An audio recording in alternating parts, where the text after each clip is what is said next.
بسم الله الرحمن الرحيم اقرأ باسم ربك الذي خلق خلق الإنسان من علق اقرأ وربك الأكرم الذي علم بالقلم علم الإنسان ما لم يعلم كلا إن الإنسان ليطغى أن رآه استغنى إن إلى ربك الرجعى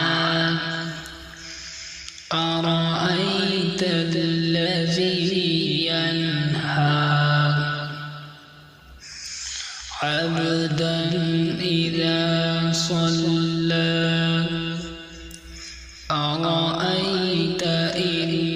كان على الهدى أو أمر بالتقوى أرأيت إن كذب وتولى